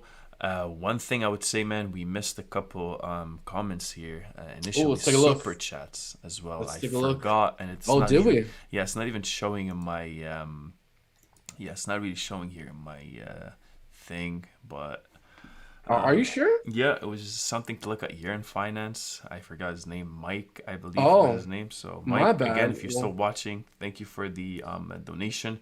If you want to take a look at year in finance quick, that would be great. And besides that, I'm just going to read through the chat and see what we got here. XRP is going to be bigger than Bitcoin. Could be. I don't know. Even if the market looks great to buy, don't spend all. It can still go down 100%. That's 100%. I would say, guys, look, if you want to navigate properly, actually do. There's a bunch of. If you guys want to even talk about that, just risk management in general, you'll really be in a very in a very good place. You could sleep at night. It's okay for some profits to be not, you're not realizing some of those profits, but it's nice for you to be at a good spot. I know I am at a good spot right now. I'm just looking at the market. I'm like, okay, so what's emotionless? We're emotionless to the market, and that's because we do have some good risk management. We know when to come in. We take a bit of a more of a calculated risk as opposed to putting 100% of your money at just very quick and even into something that you don't know. I have a rule. I just don't put my money in something that I don't fully to the detail fully understand. And that's, obviously I'm letting go of a lot of profits because of that, but that's just me. I know my mentality and that's how I go about things. Other people are more riskier. What a ridiculous standard. That's what it is. That's what it is for me, man. Well, you're telling me, hold on. You tell me you have to understand what you're investing in to invest? Yeah, man. Like it's a revolutionary way of thinking. What a revolutionary idea. Yeah, 100%. Yeah, sorry, I didn't mean to derail your thought process. No. So YFN, let's go. Yeah. Okay. So yes, Wi-Fi, and again, just to piggyback on some of the things you were saying, folks. Look, if you are looking to practice some risk management, and again, the market is super up in the air. If we do get that relief rally, again, I am actually planning to take some profits to move into stable coins, based off the fact that if we do pump, at some point we're going to find rejection, have a pullback, and I'll be able to have some money to buy the dip. So, if you're looking to take some profits and maybe move into stable coins and kind of lower your risk, wait for that pump. So, you sell into pumps. You don't sell into, you don't panic sell dumps. You when there's greedy, when the market's getting more greedy and we're pumping, that's when you want to be taking some profits, not while we're dumping. So wait for that uptrend. I don't know exactly when it'll go. Watch the beginning of the live stream to figure out the exact numbers. Once we do have that uptrend, that's when I'll be taking a bit of profit. So if you are looking to kind of practice some risk management and move into maybe some stable coins, definitely consider selling a pump, not a dump. So a few of the things here with Wi-Fi. Right off the bat here, we're in the golden pocket. We're within the 618. Very good to see. we had this ascending, broadening, widening, megaphone channel. Uh, all right, that we broke above, we broke below, and now we're inside it. Now we're kind of in the middle of this thing. So that's good. So ultimately, with this thing, if we can hold, $38,000, that's a good sign. If we start to break below $38,000, $35,000, then we might be below our white trend line here, and that's very bad news bears. It's very no bueno. So we want to remain in our ascending, broadening, widening megaphone channel. All right, we don't want to break below this pattern. So this is kind of the key inflection point, 38,000. As long as we're above that, we're good. And also, this key all-time high, previous all-time highs are very, very significant because they're kind of inflection points. As long as we hold above this, even more sign of bullish confirmation. So if this thing can hold 44,000, very, very good sign. So if we can hold here our channel and then this as well, that's a very good sign. If we start to break below this previous peak, break below our channel, then we're probably going to fall down a lot further. And again, our VPVR here is right around $25,000. So 25,000 is very possible if we lose our channel here. Yeah, no, I agree. And I see someone in the chats I was asking, where do we find that the volume on the side is basically the VPVR. If you go to your indicator section here on TradingView, go to indicators and strategies, and you type VPVR, you'll see it's under visible range. So if you search for visible range, that would be basically this indicator we get. But right now, for some reason, it's not really showing the signs. What is it saying? Study error. So histogram is too large. Please increase row size input. I don't wanna. So there we go. But that's how we find it. But overall, yeah, you're right, man. I agree with what you got there. I think it's pretty clear where the resistance is. We see one first time here. Somewhere close to the 42,000, 43,000. Again, somewhere on this side, here, and here. And then as soon as we had some sort of a breakout, we actually got all the way to the top here at the 97,378, which is the base of this, taken to where we broke out, and it's taking us to where, majority of traders or swing traders would be actually taking profit. So this is where we got to. And right now, we tried, we can see how many times as well on the support level, we found that support at that line. Overall, 2, again here, and again here, and now we found that support at the 100 EMA. But looks like we fell really hard below it. We didn't, for a bit here at the 60K. We did find we tried to find that support at it, but we actually eventually failed and really just fully priced back down to the 24,000. Now we're back in that range. So right now you're sitting at the 20, the 45,000. You know what this thing is capable of. You know where your resistance is, and you know where your support is. If we go above this resistance, best believe is going back up here, if not higher. If we don't hold this and we get rejected off of this pattern, inside this pattern we have over here, these two, this range, I would say, then you're going back to lower prices. Maybe you know where you can lead, where this price action can lead to the way in the bottom here. I would say this is the major support at the 33,000, which is pretty bad if you're trying to find support there for it to bounce. Again, 8,200. Somewhere close to here as well, and somewhere close to here, and that's where it's finding that support currently. So you guys can do this too. You don't have to listen to us. You can easily find this. It's just, hey man, stop telling people to not listen to us. No, look, man, I'm just look. I'd be happy if we're providing this kind of. I know you're joking, but if we're providing this kind of value to people, and people actually take this, because that's where we were at one point. Looking at the charts so much, and at one point now you can do your own analysis. If it's right or wrong, that's obviously something you can debate, but that's where I don't even know what I'm rambling on right now. No, I get what you're saying, and I am joking as well, folks. If you guys can't tell, we like to joke around. That wasn't obvious. And yeah, no, look, folks, again, we don't give financial advice, but our hope is if you guys listen to what we talk about, the factors we consider, then maybe you can learn from the things we consider, and you can become more confident of your own understanding. So that's my goal. That if you guys watch us, you guys can be more confident yourselves of what you're invested in and charting. And so that's it's a win-win for everyone. So that's what's going on with that. Let's take a look here at Elrond. I saw a lot of people Elrond, yes. Mention Elrond. Rishabachush says, check out Elrond. Again, I'm very sorry about these names, guys. Slaughtered his name right now. I'm sorry. I know I 100% did, and I apologize. But yeah, I saw a lot of people talking about Elrond. Elrond is one I like a lot. I think has very solid fundamentals. I think has a very good chance of sticking around over the long term. So we're down how much from all-time highs here? Let's measure it. We're down currently 61% from all-time highs, and we dropped 73% from all-time highs.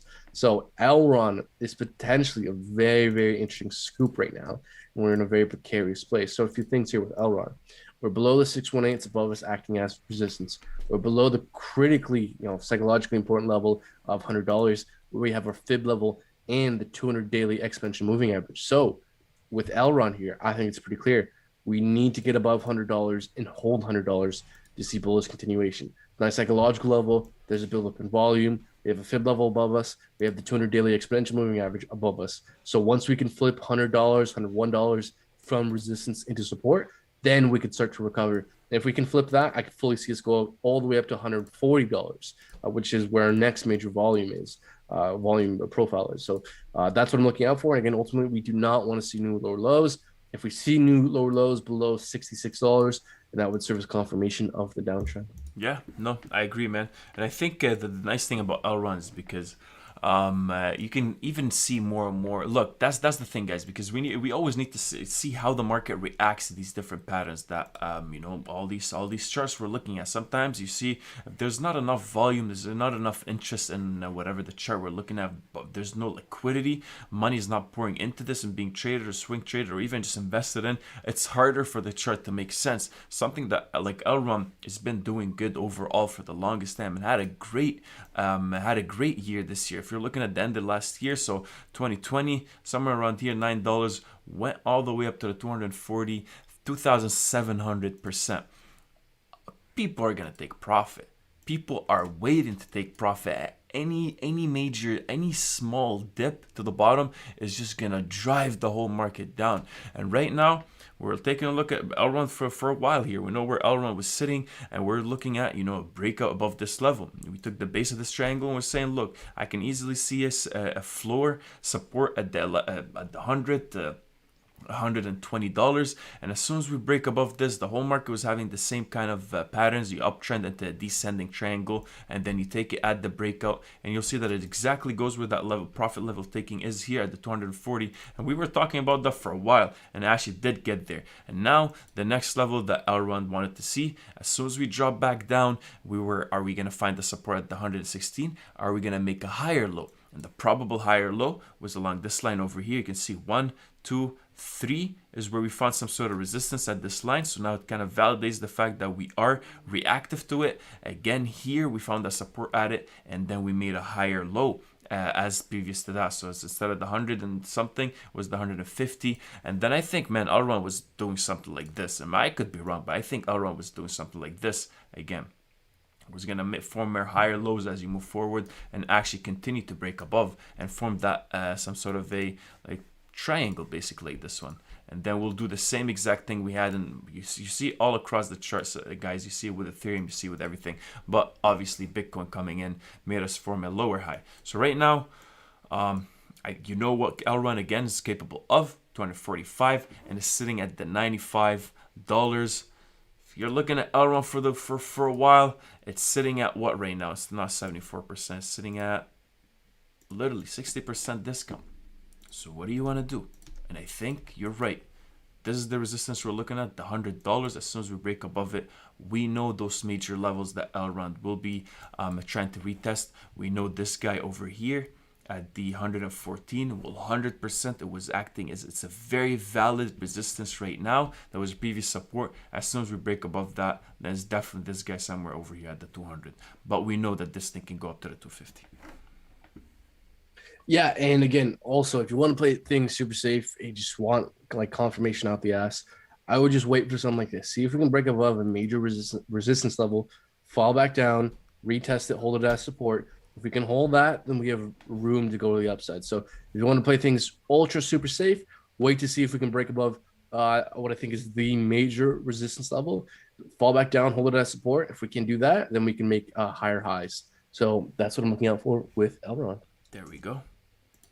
What else do you guys want us to take a look at? What are we doing here, man? Well, maybe, yeah, we've been going for 2 hours here, so maybe we can share each of us one or two things we're buying the dip on, looking to buy the dip on, and maybe kind of wrap it up there. What do you think? Let's do that. What are you buying? I know you've been buying, man. You've been buying a Oh yeah, lot. yeah. I've been buying everything I can get my hands on. So, number one, for those who weren't around to the beginning of the live stream, I placed buy orders right before the live stream on Terra Luna. So if we kind of zoom into the short term here, we can see what's going on. So Terra Luna here, I think we're seeing some bullish divergence.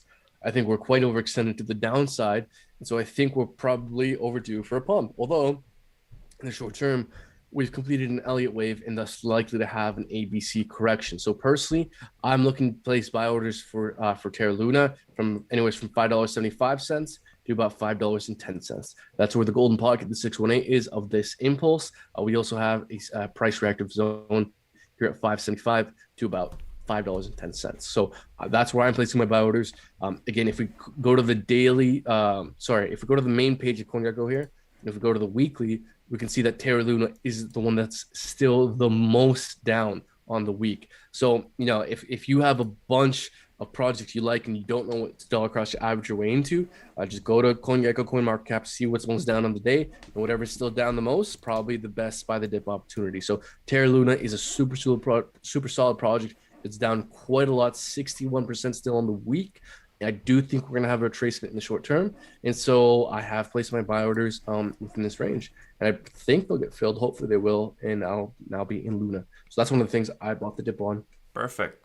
Me, I was looking at Matic, man. Oh, Matic looks super interesting. Let's take a look.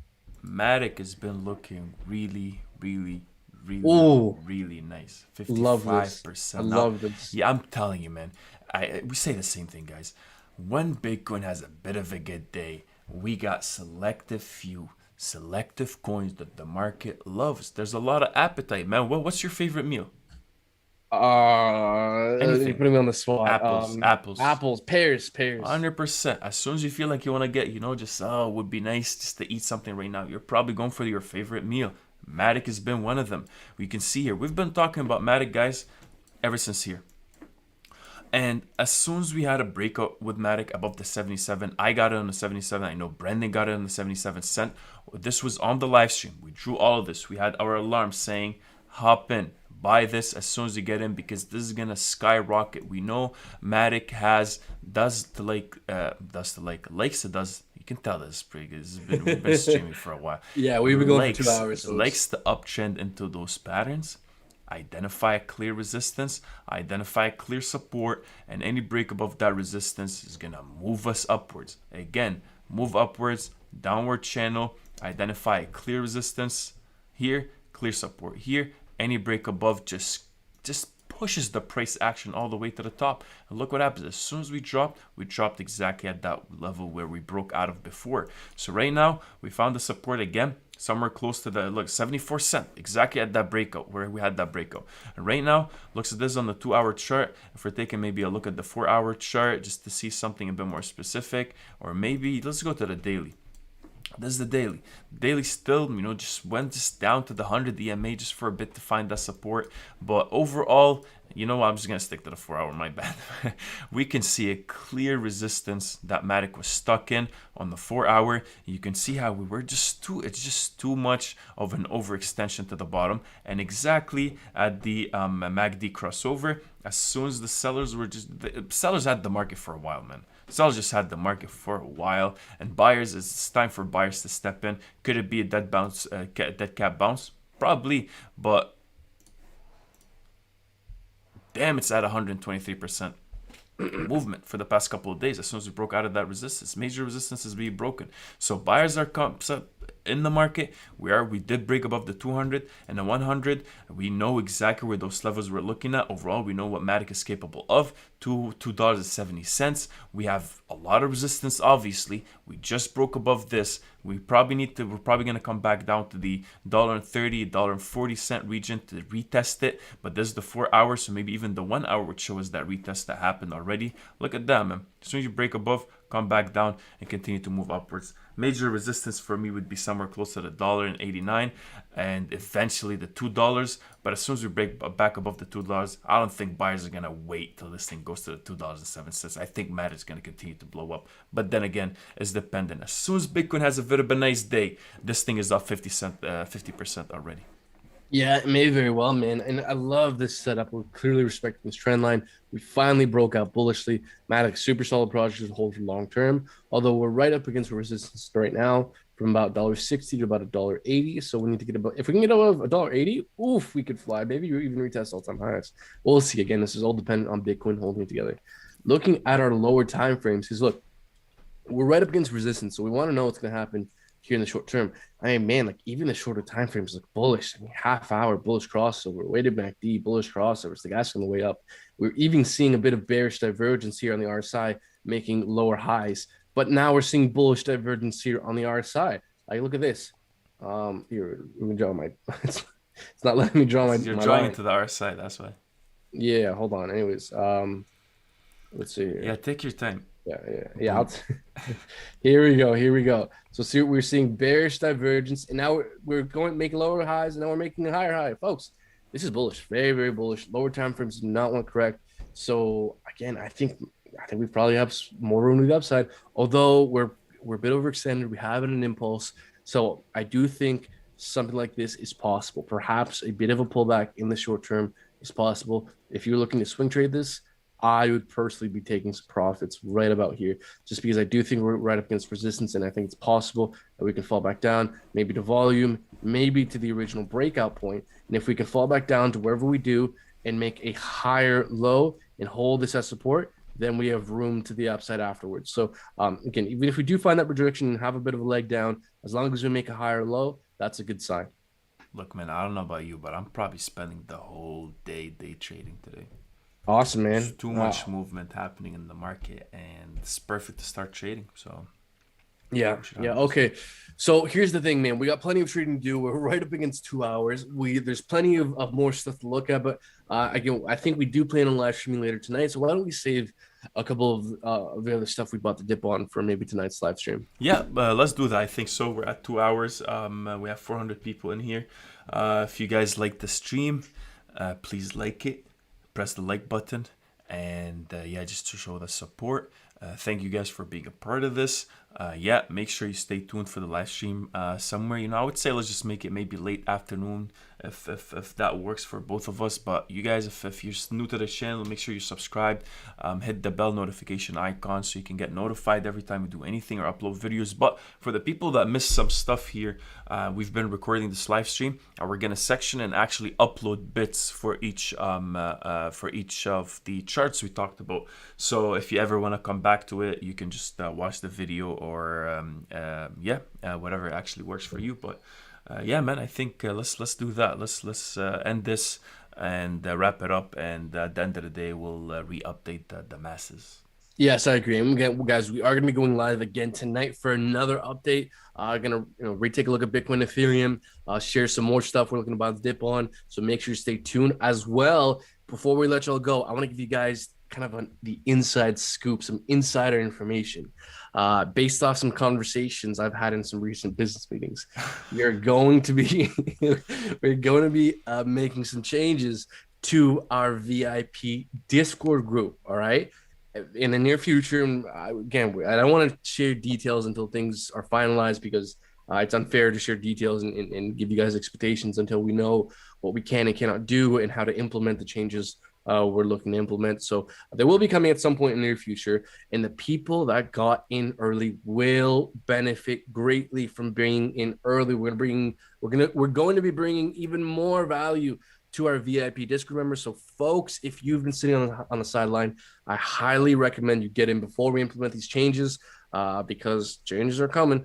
And folks, so if you want to do that, if you want to support us, check out our VIP Discord group. You get access through our Patreon. Link for that is down in the description below. We post, low cap gems, things we're buying, when we're buying, why we're buying, breakouts, tons of helpful resources, and we talk to our members all the time. So make sure you check that out. 100%, and that's what we're trying to say. If you guys really like this live stream, then yeah, the Discord, the VIP members are is what you need to be focusing on right now. So that's what 100%. That's what highly agree.